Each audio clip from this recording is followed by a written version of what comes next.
Is a new term of what the UDA party chose to involve everyone.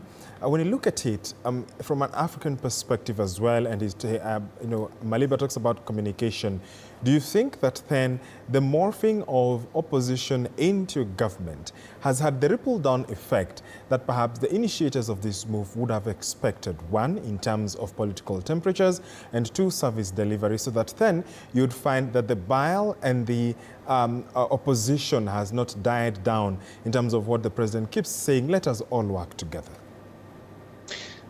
First and foremost, let me agree with Maliba that the communication needs to be looked into quite seriously in the country. Okay.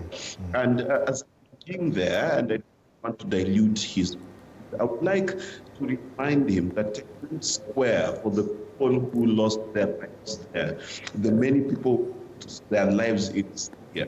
Yes, there may be chaos in those countries, but let us not water down the citizens who hoped for a better country, who hoped a better economy, who hoped for more freedoms. Let us not forget that Kenya itself once fought a beberu, and that beberu, when he left, yes, we had teething problems, but we made it.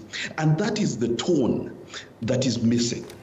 There is a serious tone that is missing in this country, and it's not missing because we do not know it as communications experts. It is missing because we are not speaking to the hearts of the people.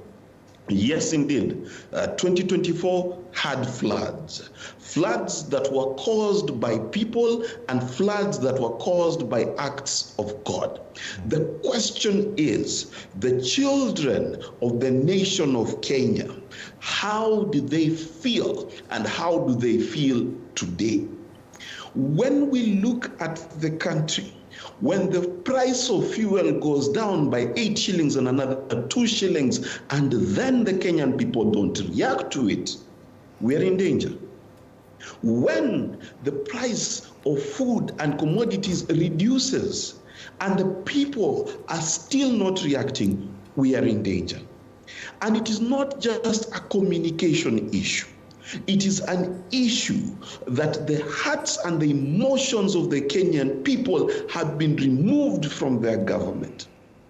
And what is being felt by Arnold, my dear friend, and others is not unpatriotism, it is pain. It is deep and sincere pain.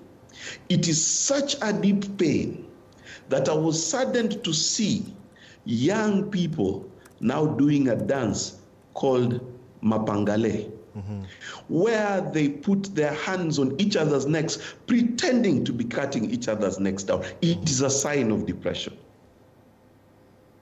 When you look at a country that is continually groaning, when you look at a country where the other day kids in Eldoret, I'm told, were being taught how to do online scams, when Interpol is treating Kenya as though it's Nigeria, then you know that the pain is much deeper. Now, let's give the government its flowers. 180 shillings to the dollar at some point. Now, 129, 130. Let's look at the price of unga. Let's look at the stabilization of our debt. Let's look at so many things that are going right.